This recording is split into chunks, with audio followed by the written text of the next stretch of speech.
Hi and welcome back to Love English, the last lesson of 2020. And as I'm sure many of us may feel a sense of relief that this year is coming to an end, we will be entering 2021, and what I want to help you do is to give you some language, some motivational idiomatic expressions to help you in the new year, to help you look at things in a more positive light, to give you inspiration, motivation, and indeed give you the tools to motivate others. Language is not just about communication. It can affect the way that you think, the way that you perceive challenges and difficulties. Now, there is no doubt that many of us, for a lesser or greater extent, will have faced difficulties.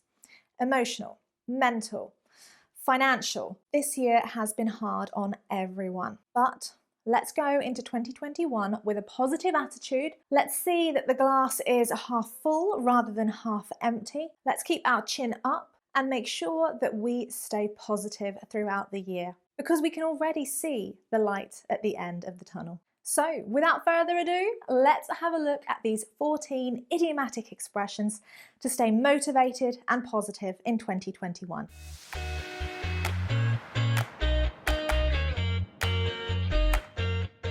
Number one, as I've already mentioned, to refer to someone as being a person who sees the glass half full or half empty is essentially referring to whether someone is positive, optimistic, or negative and pessimistic. So I would say Sabra and I are both people that usually see the glass as half full. We see the positive side in things, even those things that challenge us in life.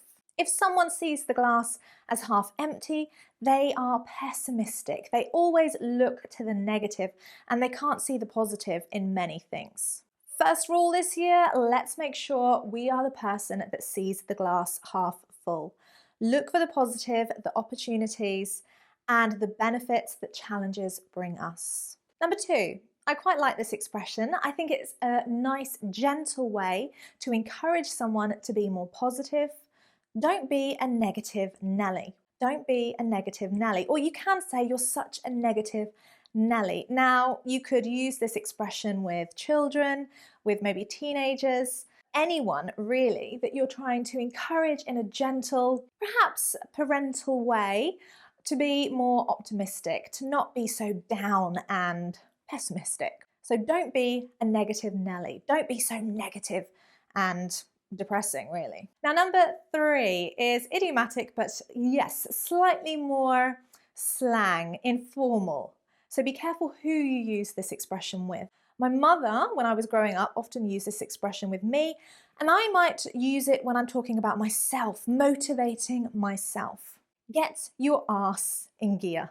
Get your ass in gear. I suppose you could also use bottom or bum, but really, we would say arse. Get your arse in gear. Now, when we're talking about in gear, we're obviously referring to a car, to how you drive a car, to going faster or slower. And get your arse in gear is obviously saying, come on, get motivated, you can do it, be positive, just get started, go. So a great example of get your arse in gear, why not get your arse in gear?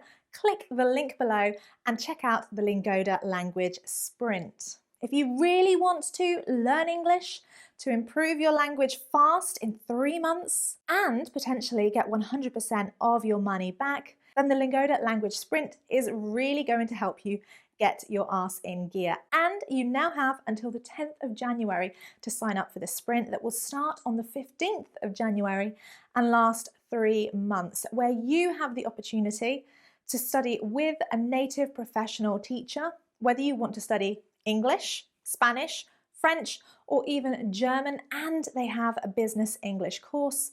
You can improve your language, get your arse in gear, get motivated, and achieve your language goals in 2021. So check out the link below, and don't forget to use our code WIN20 to save €10 on your deposit. So come on, get your arse in gear. Now, don't forget, to the Lingoda participants, I'm also offering 3 free Zoom conversation classes with me. One at the beginning, one in the middle and one at the end of the language sprint to be able to assess just how amazing your progress is. Okay, moving on, expression number 4, break a leg. Break a leg. Now, obviously, we don't want to tell someone to literally break their leg, but this is a kind of superstitious way of telling someone good luck, of saying good luck. I believe it actually comes from the theatre, where actors, rather than say good luck, which they saw as being bad luck, would say break a leg. So a great expression to say to someone perhaps before they go for a job interview or anything where they're hoping for a little bit of luck. Number 5, when someone is struggling, having a particularly difficult time in their lives, whether that's a relationship, whether it's work or studies, you could say to them, hang in there, meaning persevere, stay motivated, be persistent, you can do this. So hang in there when you are really trying to encourage someone, motivate them, and give them the support they may need during a difficult period. Yes, 5 exams are quite a lot, but hang in there. I know you can do it. Now, number 6, I think I already instinctively did this just a minute ago, and this is fingers crossed. Fingers crossed. So when we say fingers crossed, we'd often do the gesture, fingers crossed. It essentially means that we are saying, let's hope, wishing for the best, I'm really praying, hoping that things will go well for you. So the job interview went great. Fingers crossed, I get it. I often say, a little bit strange, fingers, eyes, and toes. I'm not going to show you my toes now, crossed, just as a joke. So it really is just being a little bit more emphatic in the meaning. Fingers, eyes, and toes crossed. Bit crazy, but generally speaking, I am. Fingers crossed. Wishing you hope, good luck, and good wishes. Number 7, I think at the beginning of the lesson I mentioned this one, chin up. This is your chin, up is this direction. Think about your physical appearance, your posture, your facial expressions when you feel sad, depressed, unmotivated. You tend to look down. So when you say to somebody, and it is usually to someone, come on, chin up, you're saying, be positive, go for it, be more motivated, you can do this. Yes, failing your exam was difficult, but chin up, you've got another chance at a retake. You can tell someone, keep your chin up. Stay motivated, stay positive. Don't allow any bumps in the road, any difficulties to demotivate you. Keep your chin up. Number 8, look on the bright side. Look on the bright side. This is when you are trying to find a positive in a negative. When you're trying to help someone find something positive in a situation that's particularly difficult. So for example, if a friend has lost a job, you might say to them, well, look on the bright side. You weren't happy there anyway. This is just going to encourage you to find a new and better job. Look on the bright side. Number 9, very similar to look on the bright side. It could be a blessing in disguise, or it's a blessing in disguise. We're referring to a difficult situation, something bad that's happened that actually, maybe if you think about it in a little bit more detail, if you get some perspective, some distance from the situation, you can see that actually a lot of good is going to come from it.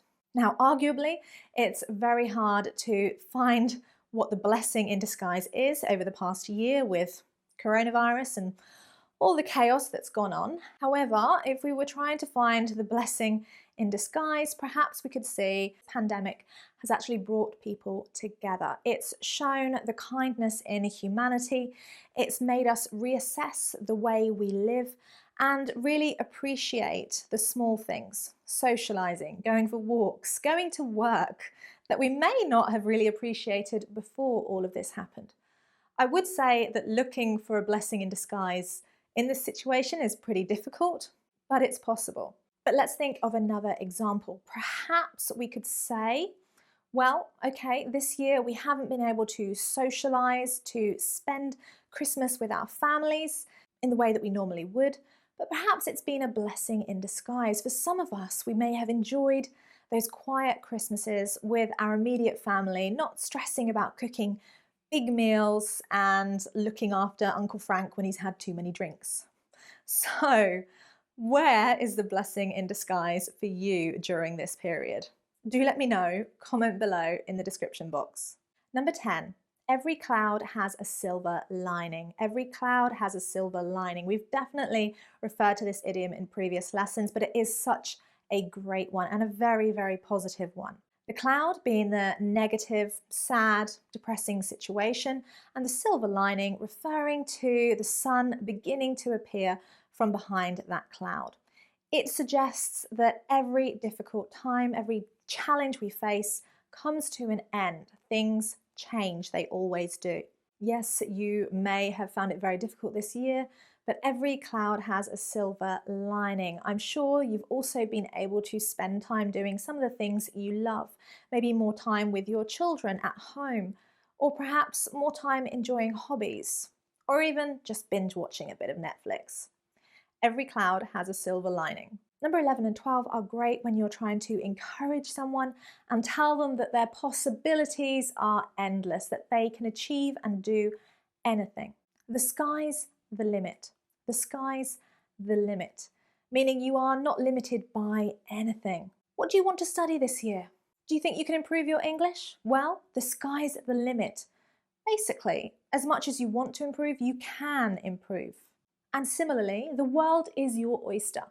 Once you have that additional language, whether it's English, French, Spanish, German, or in my case, Italian, yes, I am studying Italian, slowly but surely, then you have got the world at your feet. Oh, that's an extra expression.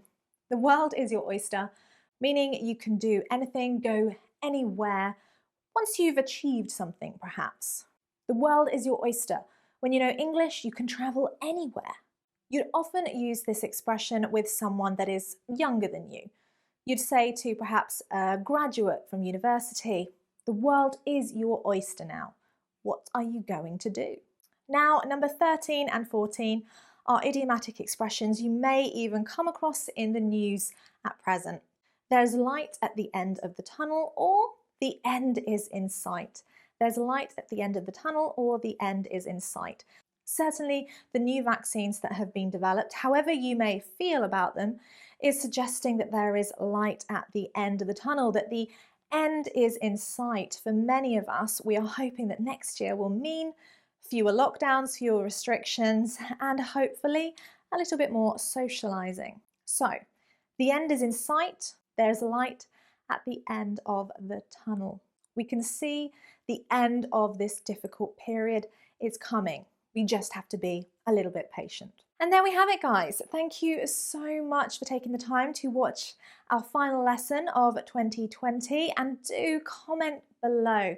Share what has happened to you this year. How are you staying positive and motivated? Will some of these expressions help you and help others to stay motivated and positive next year?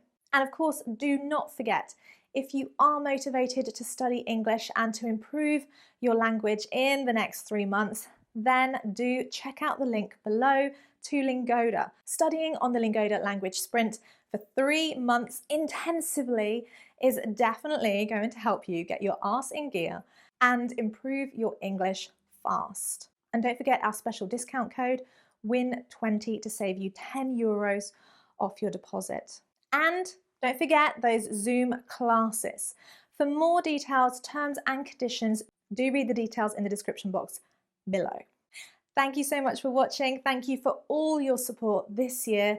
You'll be seeing much more of Sabra next year, as her baby is starting to behave a little bit more, to free up some time for mummy to film more videos. And of course, we'll see you, well, pretty soon with a new video. Thank you for watching. Bye.